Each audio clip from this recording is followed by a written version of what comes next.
Welcome back to the Quiet on Set podcast. I'm Ewan Graf, and as always, I'm joined by Lachlan Thiele. On episode 197, disclaimer, trailers and news. Yes, we'll get into that. We're keeping it light this week because I just got back from the Locarno Film Festival, or actually, more accurately, from the trade show taking place there, where I watch a bunch of movies that I'm not allowed to talk about, but I can do vague statements around them maybe that gets me in trouble regardless. But hey, here's a fun fact. It's the 77th edition of the Locarno Film Festival, and it's the third oldest film festival in the world. Wow, straight facts. Finally, big disappointment, Borderlands. That's right, I'm being very upfront about it. Fucking horrible. And we're also going to talk about House of Dragon. Big appointment. I don't know how to segue into saying it's good. So yeah, stick around. We're going to talk about both of those things in this episode. We are professionals. This is a professional podcast. Yes. Breaking Bad and Better Call Saul. Hello there. Which actually, Did you this get is gonna me a be hat as bit, well? Yes.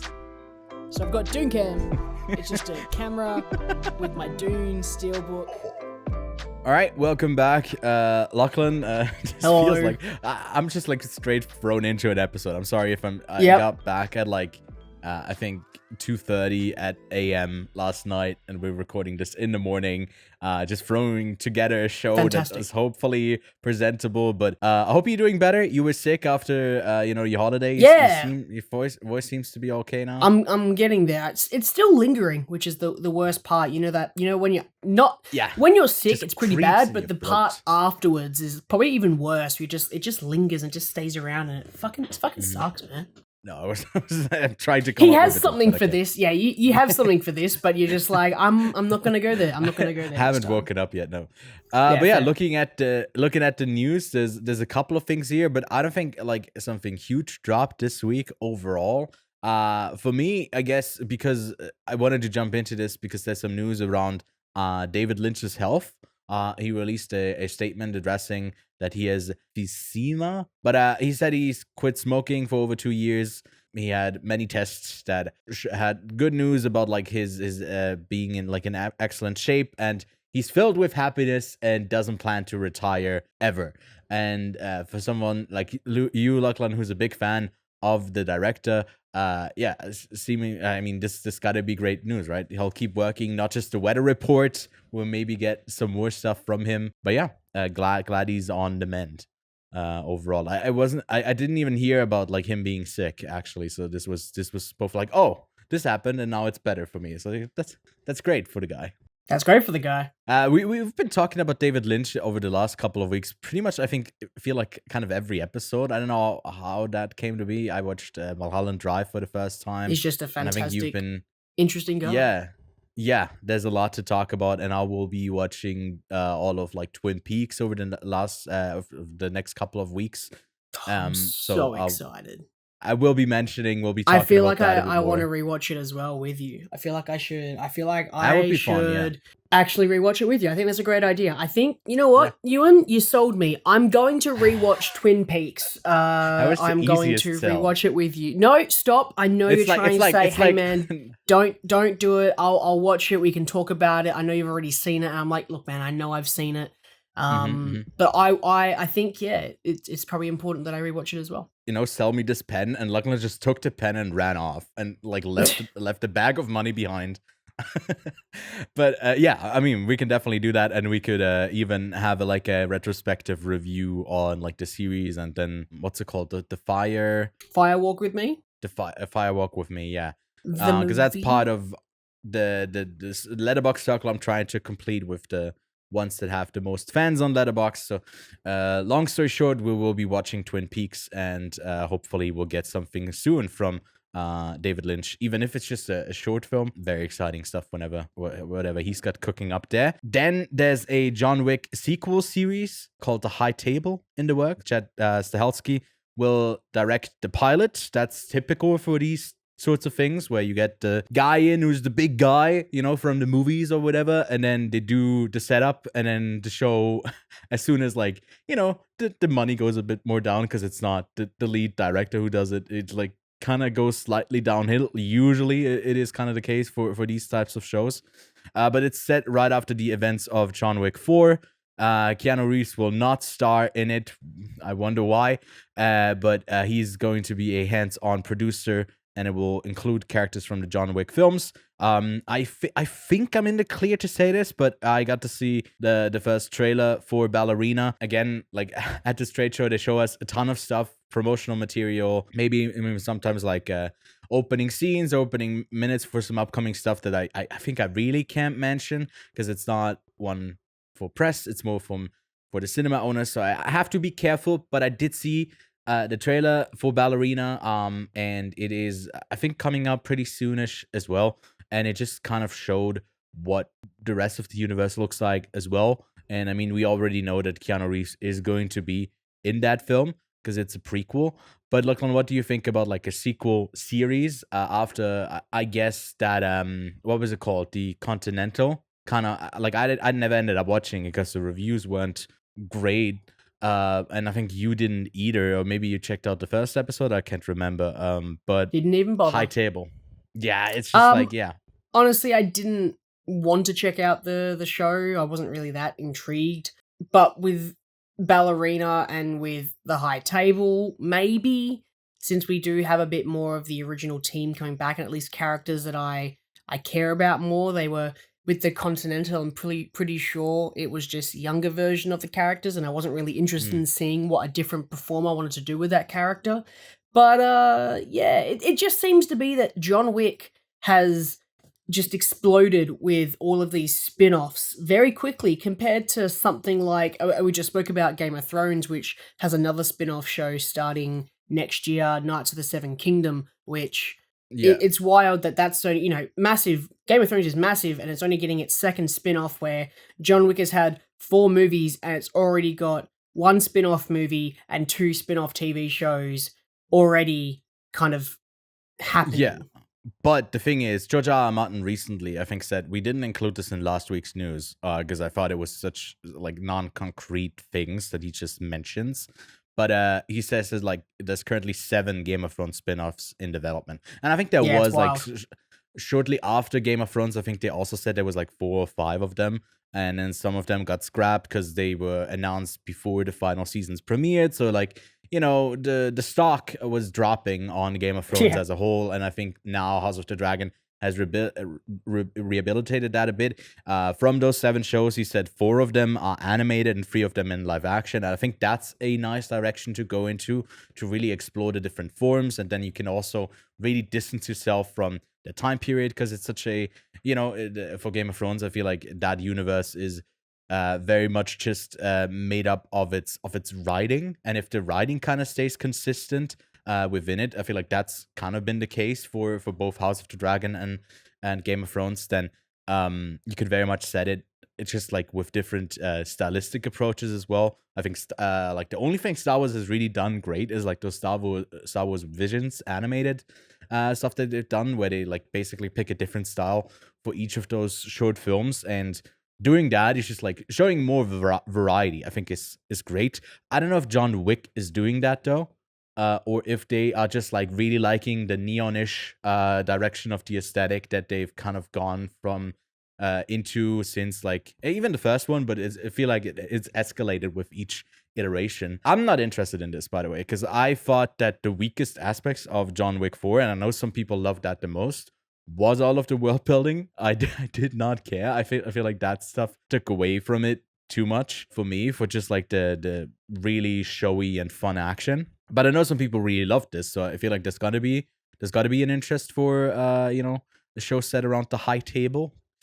We got a couple of quick news, Lachlan, so let's get through them. Paramount plans to lay off 15% of its workforce in the US. That is uncool quick news. Wolves now has a theatrical release date on September 20th, a week before its Apple TV Plus release. Seems to be the strategy for Apple TV Plus to do that. We'll report from the Venice Film Festival what the film has in store in early September. And a sequel is already in the works as well, by the way. Wolves, there's even more Wolves. The Wolves Within, I don't know what they'll title this. The next one it is. But they spell it wolves like not wolves, like wolves. Wolves.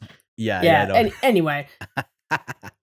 Whatever. Longlegs has managed to earn more than Furiosa domestically, which is a wild, crazy thing to say.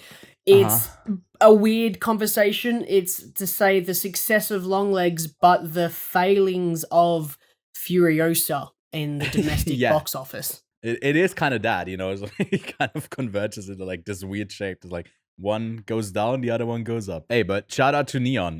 Good on them for releasing it. By the way, this movie finally released in Switzerland now, so go see it in theaters while you still can. Then House of the Dragon will officially end with season 4, and season 3 is going to start shooting in early 2025. D23 begins today, as in the day that we're recording this, not the day that it comes out. Add in news items in text, discuss about it next week. Is that not what I'm supposed to say? It's in the script. In the script, it literally says maybe news items in text. The thing that maybe I should have ended there so I could do it instead of you when the notes are maybe a bit more for me than you. But yeah, I wrote out the one that you read. I wrote out one of them and you read it out perfectly because it is written down. Sure. I guess you are free to take some artistic liberation on it. While we are yapping, by the way, we'll show like the news are flashing by. And that's interesting news that came out of D23.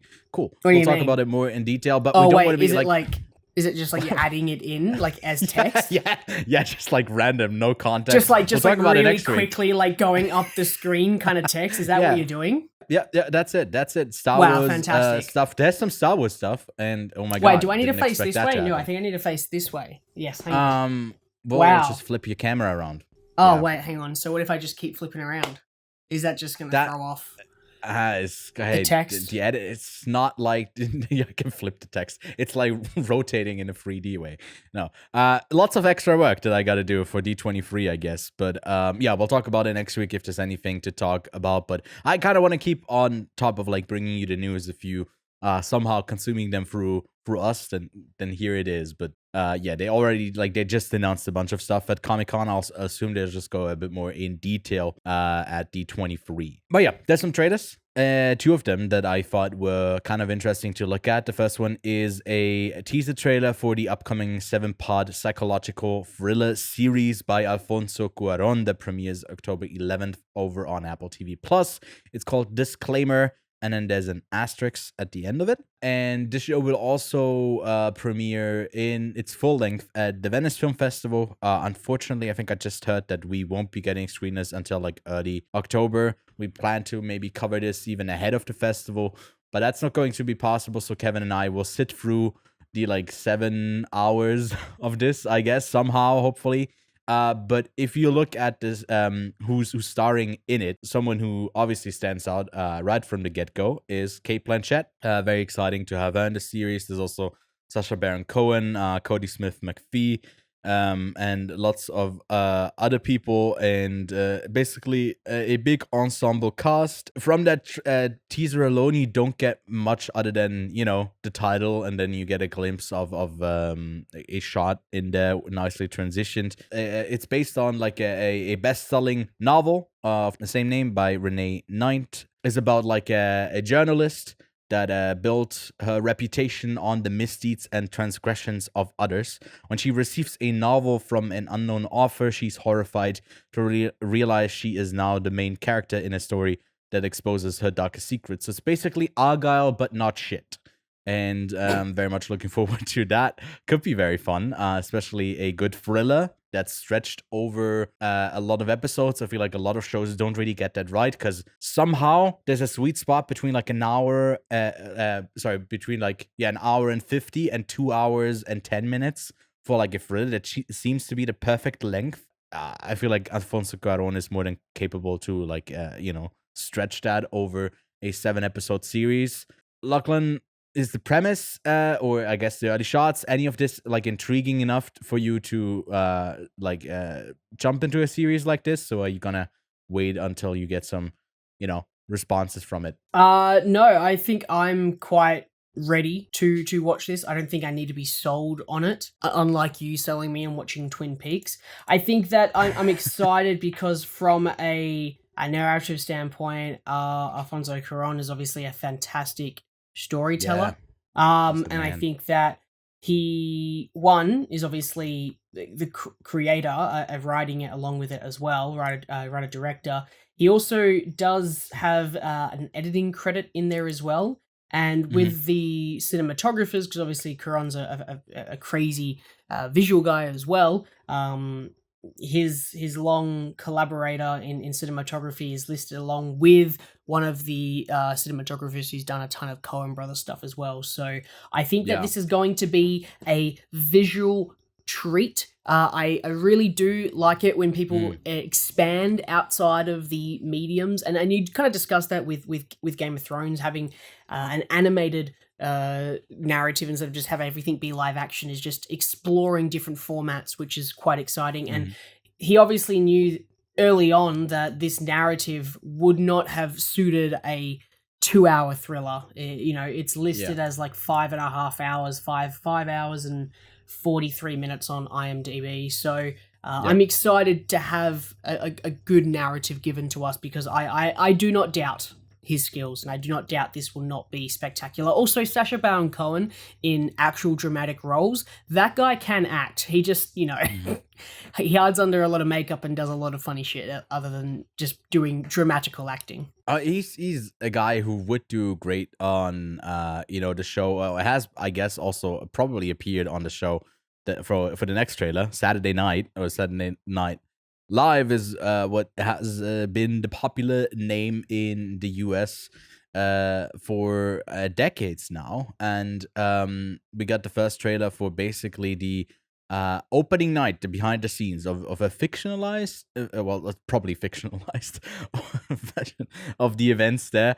I gotta say, for me, I don't know if it's culturally, because I know shout out to long gone, like as if she's dead, co-host Callie Kunap.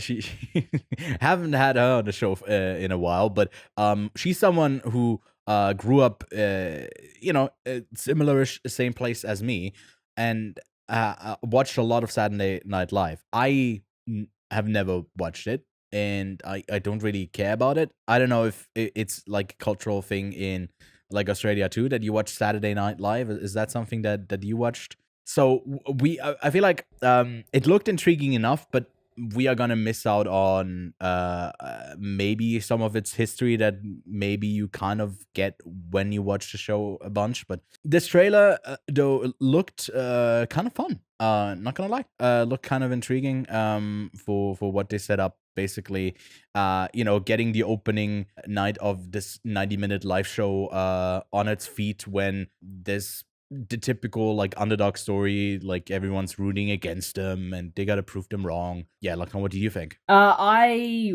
would probably say that the history will not be something that I miss out on or don't understand, as I know what Saturday Night Live is and have for a while, and have definitely caught up with a lot of the episodes, because I do think it is quite a funny TV show. And I've actually gone out of my way to watch a decent amount of it.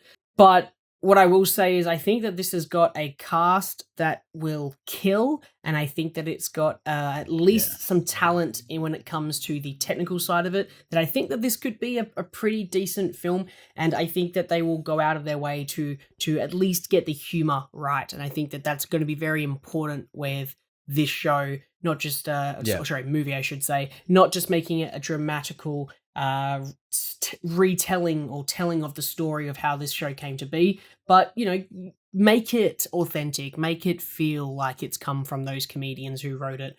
Because I think that it's Jason Reitman and Gil Kinnan who are doing it. Yeah, the Ghostbusters boys. I mean, are Juno. back. It would be more, maybe his most Ghostbusters. popular movie. They both did Ghostbusters, and they'll be known as the Afterlife, Ghostbuster boys. I get. I mean, the cast, to mention a few that are exciting in this. Obviously, Willem Dafoe stands out. There's also Nicholas Brown in it, who we know from Succession. There's Ella Hunt, who you know from. I guess I'm a bit more familiar with her. She appeared recently in Horizon and American Saga. Maybe not as known, but Rachel Sennett is just comedic gold, and then Cooper Hoffman. We saw him last. I guess seen him in Wildcat, but he was in Licorice Pizza. Like an exciting young cast as well. Gabriel LaBelle, who was the lead in The Fablemans as like the teenage version of Spielberg, essentially. Dylan O'Brien, Phil Wolfhard. They are stacking the cast with some capable. Simmons. J.K. Simmons, yes, of course. Thank you, Jesus. I've been waiting this entire cast list for you to get to him. Fucking hell. No. I mean, he goes unmentioned. You just like his presence is felt, even if I don't say his name. It's like Beetlejuice. You don't want to say it 3 times. J.K. Simmons.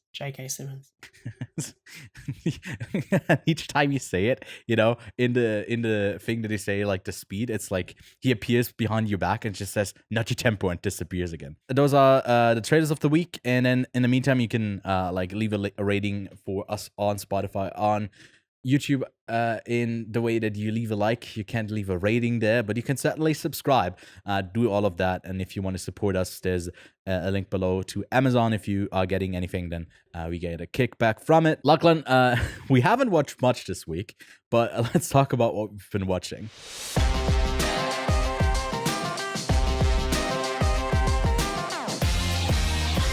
First up, you were a bit behind on House of the Dragon. We'll do like a full-on spoiler review later on, so if you want to skip right to that, check the time codes. Do you want to say anything before we get into the review about those, or are you saving your thoughts? I just caught up on it, so I did like a binge sesh of literally like 6, 7, and then a couple days later went into 8. So yep. I'm quite positive on House of Dragon compared to Borderlands, but on the drive home, I realized that to have something be great, I have to have a standard set, and I'm kind of excited that Borderlands came out this week, because next week we have Alien Romulus, and I'm very keen for that movie, and if that movie's just good to me, it's probably going to be great because I just saw Borderlands, where if I didn't see Borderlands, I'm probably just going to be like, that movie's good because I don't have anything to kind of compare it to. Because the other movie I watched this week was Longlegs. I went and saw Longlegs again in cinemas. And I am pleased to say that on the rewatch, it holds up very well. The mood, the vibe, the feeling, it's all done super well. The jump scares, even though I fucking hate jump scares, I knew when they were coming, but they still sometimes got to me. I was going in, I was like, am I going to get over this paranormal thing compared to the gritty realism that I was looking for? And if I'm honest, I actually didn't mind it on the rewatch. I was like, no, it's more occult-like. Nah, I can get into this. But I still can't get over that fucking exposition dump. Oh my god, dude. That exposition dump, I'm just sitting there, I'm just like, why?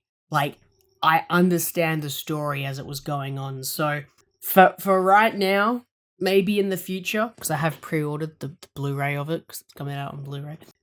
In the future, I'll give it a rewatch. But on the rewatch, I couldn't give it 5 stars. I'm stuck at a 4.5. It's 4.5 for me. Solid. If a horror movie can make you feel uncomfortable in the rewatch, then it is doing a great thing. It's fantastic. But also, I picked up some new DVDs, some new physical media. Ewan, do you want to see? Yeah, you said there's a bunch of stuff that came out while you were like away. Yep. I didn't get them all because I had to buy some other stuff. And I can't just spend all my savings on... they're expensive. They're expensive, but actually, you know what I should do? I should probably take the ticket prices off of them so that no one knows how much I've spent on this, and there's no physical evidence of how much I actually spent. So, alrighty, you ready for the one that I got excited for that I did not realize I was getting a physical copy of? Yes, for sure. So this one I didn't pre-order because I didn't realize it was coming out. Oh, La Chimera, already out. Now it's a DVD, not a Blu-ray. Ooh, tragic. But is it like a it's not in 480p, right? It's better quality than that, or like is it like one of those? I'll be honest with you. Those 4K DVDs. I didn't check it before I bought it. All I know is it's Dolby Digital, so it's not Dolby Atmos.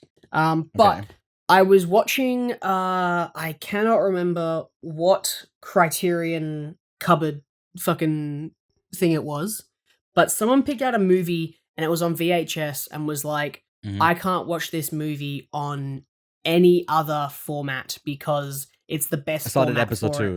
Yeah. Yeah. And for me, I agree. I don't need all these movies on the highest quality format I can possibly get it, which is an exception for the next two movies. But I feel like just having it is important to me, and that's why I'm making exceptions, because I usually don't just get DVDs, I usually get Blu-rays or 4Ks, and that's for the better quality of format and video and yada yada yada. But hey, this is the exception I make because this feeling that I watch when I get this movie is probably going to be backed up. If I could have it on VHS, I fucking would. Like, I would watch this movie. If I could have this movie in 16 millimeter, and that's the only 16 millimeter like video that I ever have, that's the way I'd want to watch it. So I got that. And then this came out in 4K as a classic remastered. A Francis Ford Coppola film. And Coppola. Because he's cooped up. It's Francis Ford Coppola. Yep. He'll get his name correctly pronounced once I see Megalopolis, and whether I like it or not. Because if it's terrible, I shall now call him Coppola, and if it's great, I'll call him Coppola. Coppola. Here we go. You haven't seen The Conversation, right? This would be your first time watching it? Yeah. Because we plan to do, for the release of Megalopolis, we might even do like a bit of a throwback, a listing, whatever filmmaker deep dive into his filmography. Conversation is a great film. I'm looking forward to got it on 4K. I've heard many great things. I've seen clips, but I haven't actually seen the film in its full entirety. And I thought, why not watch it in 4K, high dynamic range, 5.1 surround sound audio. Fantastic. Yeah. And then one more. The audio mix is great in that one as well. One more. All right, he's got one more. Another new release, an older one. He had a couple of new ones on. An older one. About it. Okay. But the artwork is... Oh, you got the Raid. Okay. Is it 4K, both of them? Baby. Or is this the first one? Or is it like a box set? Okay. Just the first one. But yeah, 4K. Sick. Dolby Vision. Oh, man. That's why I get this, because it's like some of the best formats you can watch movies on, uncompressed, yada yada yada. There's compression, but whatever. But yeah, I'm super excited to watch it in this format as well. Those are the three. I have so many I want to pick up. And I can't wait to get them very shortly and share them with you. Because you are going to space it out over the next couple of weeks. You can't just get them all in 1 week. Yeah. Which, by the way, Lucky Mera is coming out on Hulu this week. So if you want to watch it and you don't want to get a Blu-ray or DVD copy of it, then you can catch up with that film. Lachlan's favorite film of last year, basically. It was there, right? I put it as my second because I couldn't rewatch it. I gave that to Boy and the Heron, which is coming out on 4K. Yes, I pre-ordered that one. Oh, that's got to be some sick artwork in that as well. That might even be one that I would get. Oh yeah, by the way, Criterion also just announced that they are doing like a CC40, I think is what it's called. Basically like 40 really influential titles in like one big box set. It looks very exciting. I can spend it. I can spend money on that and get it here because it would literally be like probably like $500,000 to get that. But $500 million in Australian bucks, yeah, not in real currency. Yeah, of course. Maybe in yen, the way that currency has been crashing as of recent. Anyways, I watched barely anything, but I also did a rewatch of a film that I initially rated 4.5 stars to see if I would go up to 5. I went up to 5 stars with Anora. What a fun movie. Jesus Christ, I got to see it again at the trade show, and I feel like I can talk about it because I already seen it in Gun, and we literally already reviewed it. And the only review that's up on it that is getting thousands of views on this is unfortunately a really short clipped version of me just like saying the movie's fun. It's barely a review. And for some reason, like a lot of people from Uzbekistan, which the character in the movie Anora is from Uzbekistan. I don't know if she's also Uzbeki, like commenting like, "Oh, we can save you, save yourself," because she's a sex worker in the film. I don't know what the fuck is going on, but comments have just been littered with that. Anora, my god, is such a blast. I feel like I don't want to talk about it, I guess, still too much because it hasn't come out anywhere yet other than like maybe festivals in some places, but I like how the movie progresses, maybe from like distinctly from being one thing into the next, and I appreciated that even more, knowing where it would end up going towards, because you don't really see that. It's a very chaotic film overall, at least at one point in. The chaos also becomes something different. Yeah, to me, I think it moved up as into my favorite film of the year. My other favorite film of the year, I can't talk about yet because it's under embargo. But I'll just leave it at that. Is it the other one that's in the doc? Harold and the Purple Crayon? Sure. I can talk about that one. That's like a 1 star. Maybe I gave it a 2 star, but it's a really horrible movie where Zachary Levi gets to use his purple his purple crayon to draw stuff and invent it. So it's like basically the kid's lame version of Green Lantern. And it is so stupid. Obviously, it's catered towards children. And that's fine, but it was a pain to sit through. The comedy is like quite hard to watch. I feel like I've seen very much a lot worse in the genre. So it had like that constant smile feeling, like someone puts on a fake smile and it just doesn't stop. That sort of like childhood innocence that it just like wants to throw in your face of like, hey, you need to enjoy this. Yeah, basically what Lachlan's doing right now. That's like how it feels. And Zachary Levi is effortlessly happy. Like he can portray that blissful, like youthful ignorance in a way. The bigger problem I have with Zoe Deschanel, who has to play a role that is unplayable, where she is basically keeping up with, like, tolerating all the shit that they do, and it makes no sense. It makes literally no sense at all. It gets a bit existential. The movie wants to do like have a couple of serious moments in between as well, and it's just like it does not work that way. I wasn't a big fan, but it's also like crashing at the box office, so I feel like not a lot of people are gonna check it out regardless. I think, like, you know, when you have the alternative to go see Minions or this, it's or Despicable Me 4, it's always this, or whatever Despicable Me or whatever is out. There's always something better you can watch. You can literally like watch paint dry, and it's better. I have a question. Going back, yeah. Sorry, we should be going forward, but you said your possibly your favorite movie of the year, but you can't talk about it. And I'm assuming it's under embargo until next Wednesday. Embargo till next Wednesday. And can I ask, did you log it on Letterboxd? Right now, I guess I did log in on Letterboxd. Perfect. Is it Transformers 1? No, I don't know if I'm not allowed to talk about that either. Shit, I was about to say like a 1-word thing about it, but I've seen the film. I'm keeping it safe. I don't know if I'm even allowed to log it on Letterboxd. It's like bizarre with that because it's such a. I've seen the film. I have seen the film. Okay. No worries. But it's not that one. Yeah. Bummer. Well, it's got to be one of these. I'll figure it out. You'll figure it out, yeah. But yeah, that's what we've been watching this week. And we'll talk about. I don't want to get to Borderlands, Lachlan. We'll talk about Borderlands now. Either. It's Borderlands time. Chaos loves company. Borderlining wanting to fucking kill myself. Dude, I accidentally wrote down instead of Borderlands, Borderline a couple of times in the show notes. Because it had me borderline. Do you want to see how many notes I wrote for Borderlands? Yeah, sure. Show me. Can you see that? Okay, for audio listeners, it's literally just the title. Just the title. I just wrote the title. I usually write the title as the movie starts. Yeah, and that's all. Oh well, no. The reason was he was so locked in. He was so locked in. He couldn't look away from the screen. Nothing. So yeah, Lachlan, tell me about this ragtag team of misfits that embark on a mission to save a missing girl who holds the key to an unimaginable power. No worries, I'll tell you. A ragtag team of misfits embark on a mission to save a missing girl who holds the key to unimaginable power. Thank you for stealing the one job I have on this fucking show, which is to read out the plot of the movie before we get into the review, Ewan. You stole that from me. So, Lachlan, what's your rating for Borderlands? I'm giving it fucking... I'm going to give it 1 star. I'm going to give it 1 star. One star. Me too.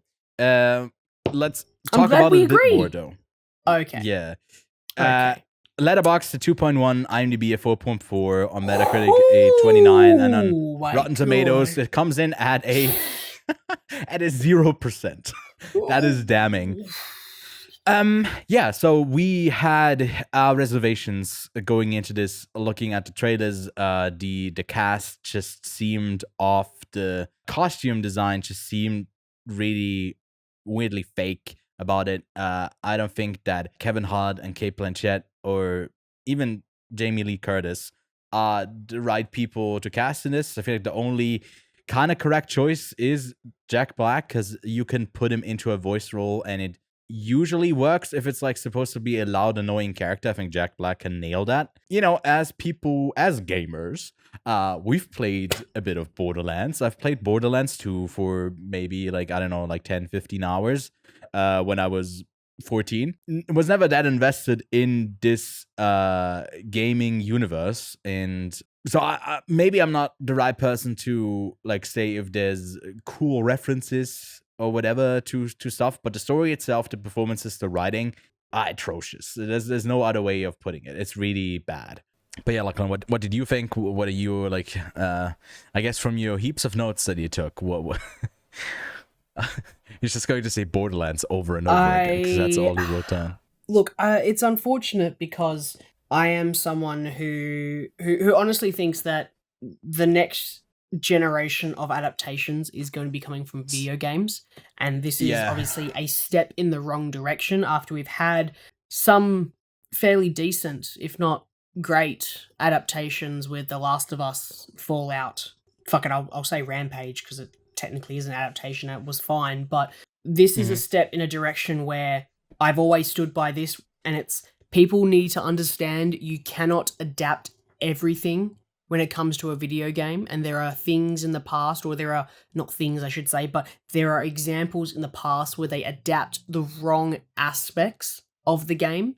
Yeah. Borderlands is one of those games where you shouldn't have adapted characters. You should have adapted the world like they did with Fallout. You can adapt story elements, but characters are so integral to Borderlands. To the next thing that's just as integral as the characters is the over-the-top ridiculousness of the world. The surrealism of that world, of how ridiculous and over the top because I never felt that I was actually on Pandora. I just kind of felt that I was on generic planet Wasteland A. I never felt that I was on Pandora. I never really felt that I was actually in the location that they have had in the games. And I never really felt, like you said, that any of these actors or actresses were these characters. And I think that for the most part, they did a fine job. I actually don't have any notes for the performances because they get their characters from the writing. And I think that is step one of where this film fell down. I think step two of the direction of where it went is where it fell down. I actually think that from a production design standpoint, they did a pretty good job with making it feel Borderlands-y, but I think that hair and makeup needed a lot of work. I feel like screenplay needed a lot of work. I feel like VFX needed a lot of work. I feel like the villain needed a lot more work. I feel like going back to narrative needed a fucking ton of work because this was not a film that was finished. This did not feel like there was any love to the original source material like you do get with some of these adaptations. And I think that I will keep going back to The Last of Us with Craig Mazin because he has played The Last of Us. He was also originally attached to do the screenplay of this game, and that would have been of this movie, of the adaptation, and that would have been a really interesting adaptation because I feel like he would have respected it and we would have gotten an adaptation that's better. But this is a clear example of them going, all right, cool, we want to make a Borderlands movie, let's adapt these characters. Let's adapt give it the to world, Eli Roth. And give it to Eli. And fuck, even Eli Roth wasn't even there during reshoots. Like, he obviously... Yeah. His heart wasn't in this film either. And I can't say that for a fact, right? So taking what I just said with a grain of salt, I can't say that his heart wasn't in it. But if you're not going to be there for the reshoots to try to fix this film, then your heart's not in it. He went and, like, did something else, and then he did, like, Thanksgiving. So... It's which, by the way, is way better than this. I feel like Thanksgiving is like actually kind of worth seeing. For the writers in this, is like it gives him the story credit. For writers is also Joe Crombie who's listed, and who's that? Is that someone I should know? Do you wanna hear? He doesn't have any credits. Do you wanna hear the crazy part? Look at Joe Crombie and go down and scroll down to the trivia part. I'm not on IMDb. IMDb, sorry. So it's a pseudonym for Craig Mazin. Oh, okay. So I think what happened is Craig had input, but then his narrative... So this is the rumor, right? This is the rumor that he had input and then wrote part of it. And I think, from my knowledge, that's how Cate Blanchett got attached, was that she was really engaged with the narrative. And then it got ripped to shreds by whoever from there on out, that he wanted that changed to Joe Crombie or whatever it is. I mean, you can feel that there's like something for Cate Blanchett in here about like where she belongs, about like her like mother, like there's something in there that maybe has a bit more of a like narrative drive, and by the end it just like feels like, what are we doing? Like what is happening? Yeah, ragtag team of misfits, isn't this cool? And like at the end there, they have like a shot where it sweeps past all of them and like it shows them all, and they're like reacting and doing nodding faces. It's like, this is the most corporate shit like ever. It's so bland and so boring. It's like this whole movie I feel like was flat. It was like the first scene between Kevin Hart and Ariana Greenblatt when they are like talking to each other. It's not, we're never in a wide or anything. It's just like straight in front of them, a green screen behind the one person, a green screen behind the other, and they're talking to each other. And a lot of this movie is also like shot in the most bland way for such a vibrant and colorful world, especially in like the violence. Maybe the world itself is like, you know, it's desert-ish, so it's not like there's a ton of colors. It's not Dune-like. But I mean, even in the poster for it, they go super colorful, and I feel like apart from maybe some of the powers that they have or the hair colors, it still feels kind of grayish and bland, way too much for a universe like this. And I think Fallout kind of nailed that, you know, the wasteland, and then certain colors that just like that blue, that yellow. To have that in there is so iconic, to bring that to screen, even in a different form. I feel like with Borderlands, they would have gone a better route if they did animation over live action. I think it's one of those cases where animation could have been kind of sick for this universe. I still think they could do live action. The problem they've got is they've obviously got a very big cast who they're trying their best to make it look like these characters, and from that you're getting that sort of what's the you know, when you like see that effect, blank word effect. Why is it gone from my head? Where you see the character and you're like, that just looks slightly off, but you know you can see the character on it. I mean, it's not the Uncanny Valley, but it's basically that equivalent of it. Where it's like just something seems off. You've got the psycho masks. You've got a lot of these things that are fairly well in the world and are basically just taken straight from it. And then you have something like just Cate Blanchett's Lilith, and it's like, you aren't Lilith. Like, you're just not the character that we're looking for here. And the other problem you've got is like the guns and the over the top capitalistic ways of all of these companies is a big point in the games. That's a large part of the humor, which we'll get to the humor in a second, but the ridiculousness of the world cannot be presented in a PG-13 rating either. So it's like they've decided, it's like if they would have did The Last of Us, but they were to make it PG-13. Like, that's not going to ever work. That would be a flop.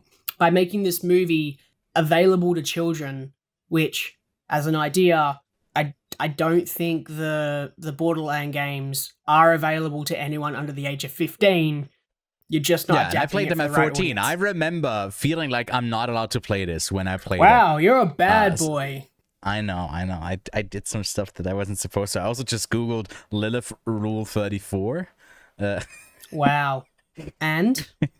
Came up with some interesting pictures. Yeah. It's not like I can recommend it, but... Jesus Christ, man. You were talking about like a catering to like a younger audience, and that's my first thought was that but yeah, you want to talk about the humor? Is that where your next point? Yep. Your next point would be? Yep. Where that kind of falls short, or do you think there's some successful attempts at comedy? No. What about Claptrap? No.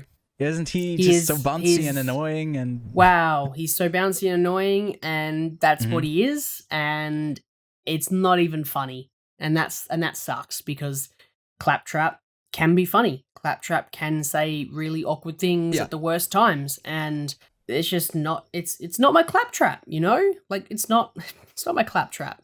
That's a weird statement I just said. It's like, make that trap clap is what M. Night was thinking, and. Here you go. Here's the reverse version of it. It's also like Tiny Tina is. I feel like the comedy in the game was also, hey, she's tiny, but she's also raunchy. Who'd have thought? She's crazy, and I actually don't remember her from the Borderlands games like at all. Didn't they have like a spin-off with her a couple of years ago? Spin-off game, right? Never played any of that, so I'm not familiar. To me, it's just Ariana Greenblatt. Most notable role that she had so far is in Barbie, doing a bit of a different role here. I think she was kind of fine for what she was given. Again, a lot of it I think comes down to the writing, where what are these actors supposed to do in front of a green screen? The direction is like they don't really know what they're going for, and just they're trying their hardest to be charismatic, and that charisma, that forced charisma, sometimes hinders actually getting a decent like narrative from the characters out of it, because it never feels like any of them have actual chemistry with each other, but it's more about them just being whatever version they are trying to post-it note put onto them, and it never really sticks because it isn't fully thought out. And I feel like that really comes together whenever they want to do like this ragtag team. It's the Guardians effect, that maybe one of the films that do banter fairly successful. I think it doesn't work here at all. I don't know. I don't have much else to say. I feel like the movie's just bad. It's hard to say who this movie is for. Like, someone, obviously for people who enjoy Borderlands, but I don't think absolutely not any of them would actually I wouldn't even be recommending this to people who like Borderlands. Me neither. I think it's actually fucking insulting as adaptation, as adaptations goes. And we've had adaptations in the past that aren't fantastic, but at least they somewhat are trying to do something different, where this is trying to tiptoe this weird borderline of adapting but keeping it original, and it doesn't have an identity to it. I think we spoke about this last week, but like, this doesn't have an identity to the movie. And it's just kind of bland. I'm currently seeing what Borderlands games I actually own so I can play the games because I can't let this be the last Borderlands thing that I do. That's one of the things that these movies are also good for. They do push the popularity of the games, and I feel like that's one of the goals as well, to put those a bit more in the mainstream for people who are casual audience goers, who you're obviously trying to reach with this. It's crazy that the Borderlands games are like less than $10. They're like Borderlands 3 is $7 for me to get, and it's not. Oh, I guess it's on 90% discount. Jesus Christ. Okay, that will do. I think the whole thing is like 80% off on Steam. That's crazy. I didn't know that. But I think I've got them on. I guess I think I've got them now on is the Epic, perfect time. Yeah. Did they also switch to that, or I don't know. But I guess go play the Borderlands games if you like shooters. but not really my thing. I'm not the biggest fan of like looter shooters and that type of stuff. But if you are a fan of the franchise, I guess, and you haven't played all of them or don't own all of them, now it's the best time to get it while it's on discount. And my cat is doing Tiny Tina things, trying to attack me. What are you doing? Anyways, I think that brings us to the end of our Borderlands review. We both already said ratings at the top of the thoughts, with a big old stinking fart noise from Lachlan and a thumbs down, which equals to, I'm translating here from Australian speak, 5-star, a 1-star, and for me, that's the same rating as well. Yeah, Lachlan, do you have anything that you want to pair up with Borderlands other than, I guess, just like go play the games? No, just go play the games. That's probably the easiest like double feature I could recommend. Yep, it's that type of game, that type of movie that you also could put on in the background while you play something, and you never look a single time at the screen, and it's just white noise in the background. And it's like, you know, sometimes it's nice to have Cape Blanchett in your ear. I wouldn't even complain about that at all. For me, I'm gonna go with another movie that has border in its name, Green Border, a like such tonally a complete 180 from it. It's about like the Polish border and immigrants trying to cross it over, and it takes different perspectives of who's there. But it's a good movie that has the word border in its title, and it's out August 20th on VOD. So hey, that might be one. I don't think Borderlands is gonna stay in theaters long anyways. I assume they're gonna pull it. I doubt that this will do much at the box office, but we don't have the numbers right now as we are recording this on the day that it actually releases. But yeah, Lachlan, let's talk about something more exciting. Season 2 of House of Dragon is basically the Cold War's nuclear arms race of its universe, except bombs are dragons. Alliances are split, and a violent war seems all but inevitable. We'll share our spoiler thoughts right now. Lachlan, did the lack of a big finale payoff work for you, or are you just let down like many others? Can't wait for season 3 to arrive sooner than later. I didn't realize people were let down by the finale, because I thought that it's a sleeper season. It's one of those seasons that set up a big a big thing, and yes, there wasn't a massive amount of action, but if you think about it, with Game of Thrones, there are plenty of episodes where there's not a lot of action but a lot of talking, and those are massive foundational works to make a massive big thing happen, and then that big thing happens and everyone loses their crazy little minds, and that's what this season was. It is setting up the drama within the drama, because there can't be a drama without internal drama, right? We've already got the Targaryens fighting amongst each other, but what happens when Team Green fights amongst each other? What happens when Team Black, I can't remember what the other color was. Is it red and black? Is black, it red and green? Yeah, black. Not green and black. Green and black. What happens when Team Black fights with each other? Who knows? It's an interesting little dynamic, and if I'm honest, yes, it was slow. There was some cool action sequences. There were some deaths. There were some reveals that were exciting, and there were big changes within the lore of how dragons work, which was an interesting thing that they did. So for me, I overall, I think the season was pretty damn good. I don't think it reaches the same heights that season 1 did, in my opinion, but I think that season 1 had the benefit of Rings of Power sucking, which made me like it even more, where with this one, I've got nothing to compare it with until season 2 of Rings of Power comes out in like, a month? And from there, if Rings of Power 2 sucks, I shall probably increase my love for season 2 of House of Dragon even more. But I like season 2. I like season 2. The response for it so far has been the most action-filled episode. Episode 4 has the highest rating at like a 9.5, and then the finale and episode 6 have the lowest ratings with like somewhere between 6.2 and 6.3 on IMDb. And I think IMDb is maybe not the perfect place to kind of see what the responses are like, because it feels like, ooh, big moment, big payoff, then you get a 9.8 in an episode. When it's smaller, then they are like down rating it directly.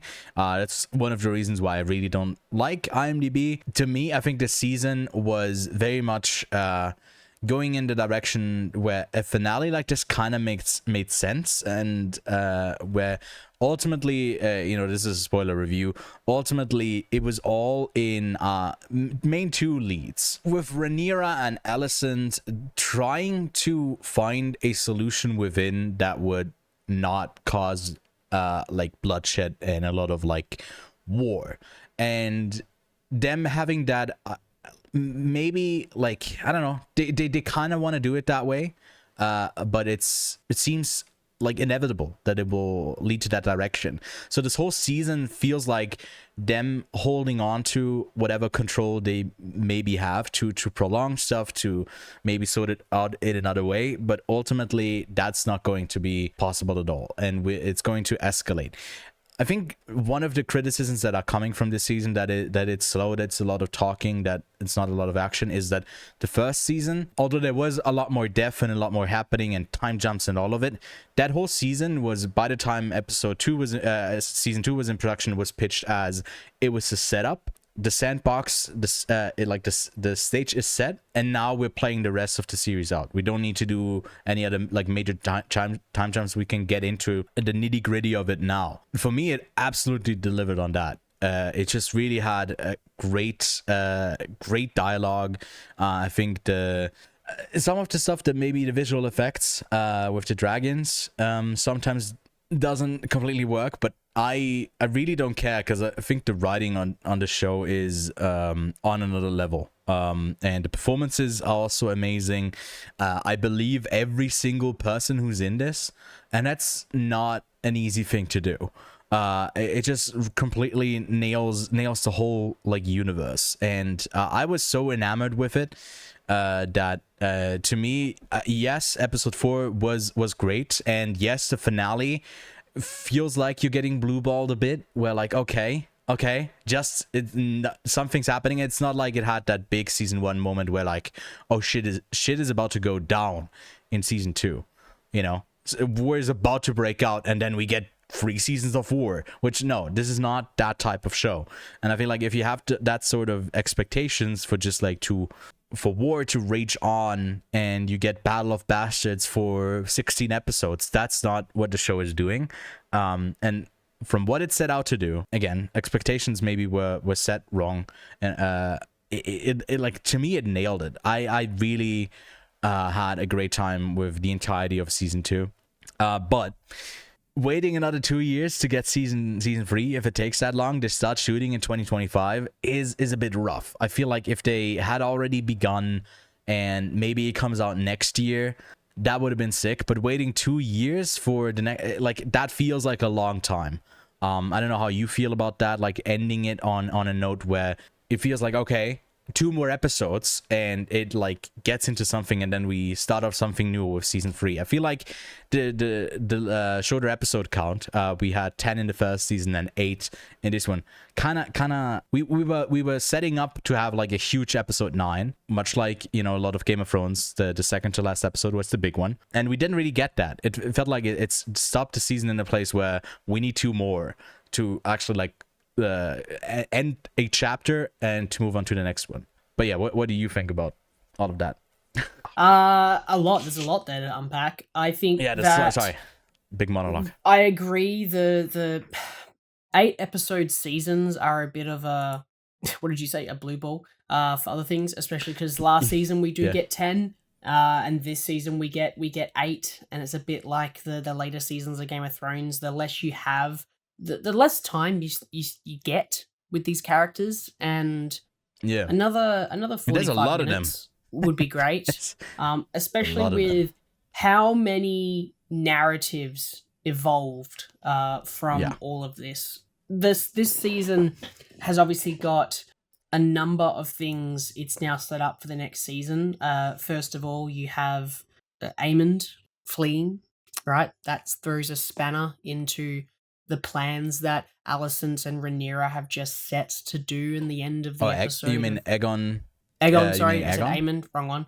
Aegon That's one of the confusing parts as well. The naming conventions. Jesus Christ! I know it's an ancestral family, but they need a slight they had Rhaenys and then they had Rhaenyra's, and I was like, can we just kill off one of these people? Good thing they did, but they've set up a lot of these little plot lines that some have kind of closed off, some are kind of left open, and some are left quite vague with how it all goes. And for me, I don't think I want to wait 2 years to see the next season. I feel like we waited 2 years to get this one, which it came out in 2022 August, the first episode of season 1. So we've almost waited 2 years to get this. So 2 years is not really that much of a wait, if I'm honest. But we do have a spin-off show in between Knights of the Seven Kingdom to hopefully get us settled, which is set 100 years in between. And the only annoying thing that they might have is they can't reference what happens in House of Dragon for spoilers' sakes, I guess. Because technically, if you do watch Game of Thrones, you do get spoilers for House of Dragon. And technically, by having... I'm stay clear of that. Knights of the Seven Kingdoms set place 100 years after what happens in House of Dragon, then you've really got some... Because it's not like it's so far away that everyone's forgotten what's happened. There's still going to be people who are kind of who've been told those stories, and it hasn't been that long for the stories to kind of get too fictitious. I had a moment this season where I was remembering something and I was like, oh shit, I think if I remember this correctly, I know where one of these storylines is leading to. And I was like, ah shit, good memory, fuck you. But I'm not entirely sure. Maybe I got that wrong. But there are also storylines that I just found a little bit boring. The Daemon one lost me for a little bit. It had me and it kept having me in and out, and it kind of sucks because Daemon's such a fucking fun character. He is a more proactive character in season 1, and in this one he is on the back burner a little bit, which is unfortunate because he is the most fun as he causes the most chaos in this show. And I think that for any TV show, having someone who is causing chaos does add to the show's overall positive feeling. And I think that, he does play with Rhaenyra's feelings quite a bit, to have him away and to have her own love storyline as well, that everyone review bombed was a little bit funny. But it's not like that was ever going to be a complicated thing for Daemon to have to come back and combat, right? He's not going to never have Rhaenyra. She's always going to have this sort of feeling towards him. But greatest joke was the one with the Targaryen and in the mud fight. And I want you to sleep with my wives. And he says, how many wives are you talking about? That was one of the best jokes, and they saved it all the way to the end of the series. So, great job, House of Dragon. You can do your comedy quite well. Yeah, the series is funny at times. I also found the whole plot line of getting the non-noble riders in kind of fun, because it felt like it was adding a lot of momentum when I wasn't expecting anything to come from it. I like that Jace is now coming, outwardly addressing his own insecurities about his own bastardry and his own legitimacy and stuff like that. I know I love how adding more characters just adds more chaos to the show, and it's like, guess what, try to keep up, because the show is it can get overwhelming incredibly quickly, and I like that because it's not for the sake of there's cohesion in it. It feels like there's a lot of care put into all of these storylines that maybe they lead to something, maybe they don't, but they all play a purpose in why they're there. And there's just a ton of really fun side characters, that whole mud thing with Thailand Lannister down there, having to court ultimately the they keep calling him Tywin the entire time, and he keeps correcting. Yeah, and his like nervous energy is something like his performance is really good in this. Shout out to my man Ewan, who plays Amond, the crazy eye patch guy. I think he nails his role as well. Of what I find interesting is that some of the atrocities that they don't show, and I don't know if it's for a budgetary reason, but at one point he goes to points. What's it called? Points. Point Break, like the one town that's closest to where Rhaenyra is holding up.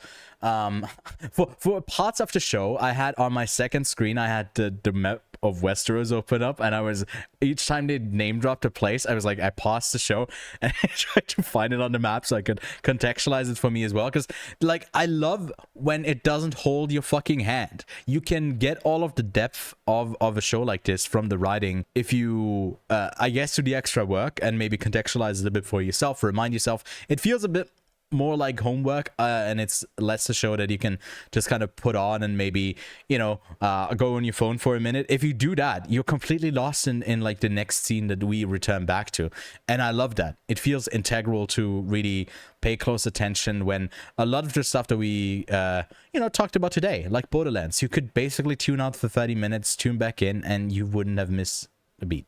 Like you would still be on track, and it just feels like there's a lot of care put into it. I don't think it's a perfect season. There's a lot of stuff that it does feel really slow and maybe not as exciting.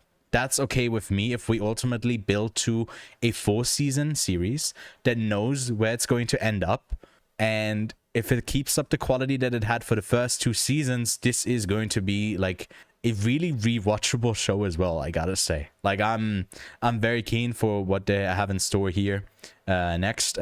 Kristen Cole having that like fucking moment of clarity about like the dragons, and they're basically all doomed to just die because he knows what's about to come.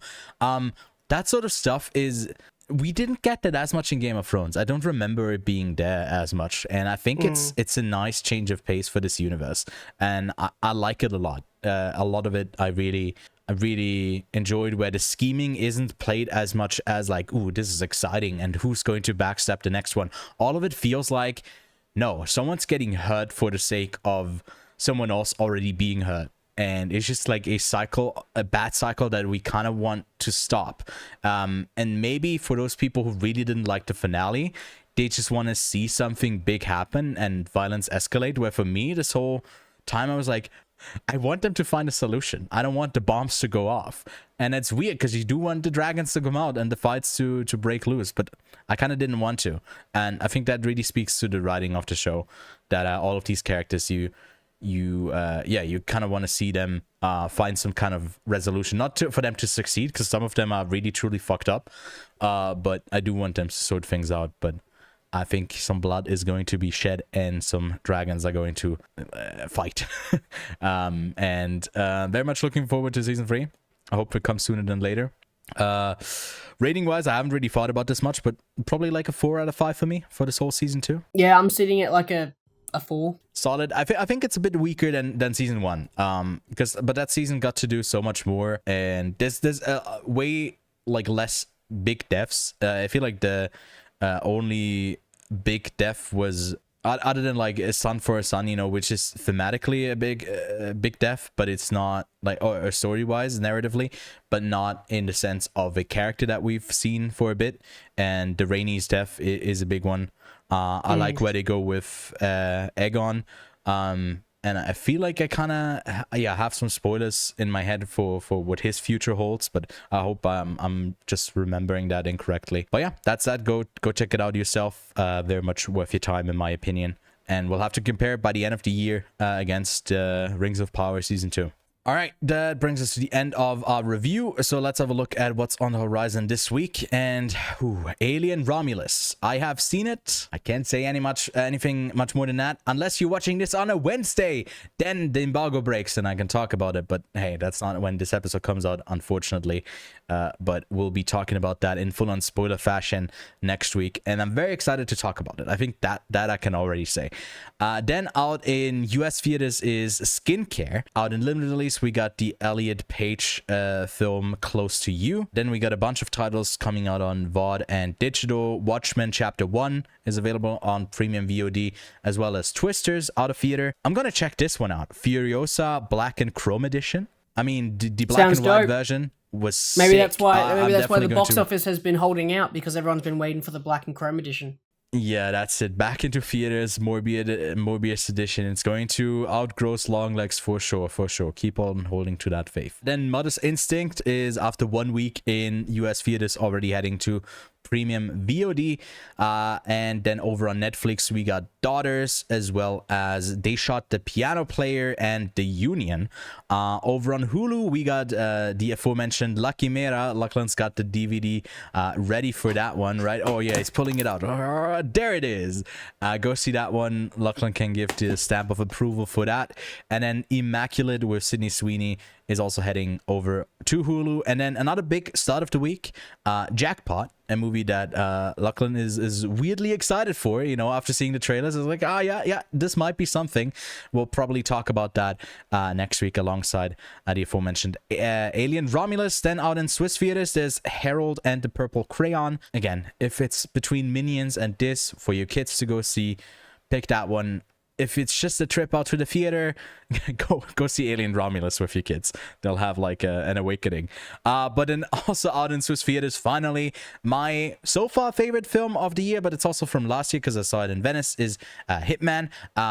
Finally, you get to see this with an audience as well. A rare experience because it dropped internationally in some English markets only on Netflix. So go see that. If you're not in Switzerland, then I guess go see Hitman digitally.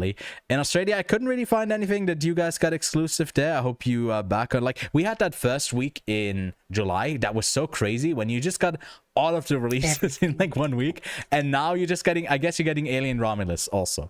But again, very much looking forward to that. We'll also be doing a full franchise ranking, tier list type stuff for Aliens. So hey, maybe do your homework and catch up on some other Alien films. We'll be talking about every single one of them next week as well.